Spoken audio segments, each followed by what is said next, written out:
ഞാനിപ്പോൾ അമ്പലപ്പുഴ അമ്പലത്തിലാണ് ഉള്ളത്.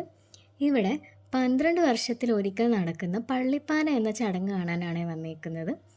15 ദിവസമാണ് ഈ ചടങ്ങ് നടക്കുന്നത്.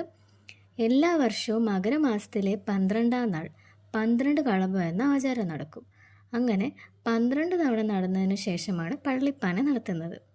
ഇവിടുത്തെ വിഗ്രഹത്തിൻ്റെ ദോഷങ്ങളും കണ്ണീറുകളും ഒക്കെ മാറാനാണ് പള്ളിപ്പാന നടത്തുന്നതെന്നാണ് ഇവിടുത്തെ വിശ്വാസം. വേലന്മാരാണ് പാനപ്പാട്ട് പാടി വീണ്ടും വിഗ്രഹത്തിന് ശക്തി നൽകുന്നതെന്ന വിശ്വാസമുണ്ട്.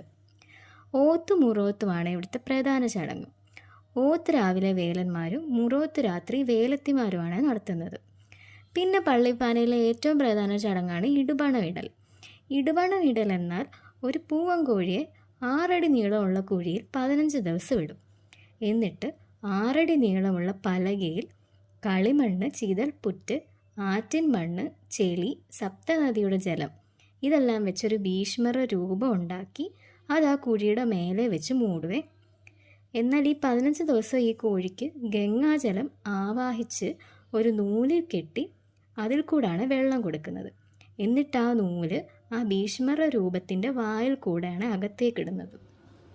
ഈ 15 ദിവസം ഇവിടെ ഒരുപാട് പൂജകൾ നടക്കാറുണ്ട്.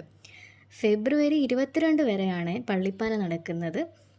ഇപ്പോൾ ഇത് കണ്ടില്ലെങ്കിൽ പിന്നെ കാണാൻ ഇനിയും 12 വർഷം കാത്തിരിക്കേണ്ടി വരും.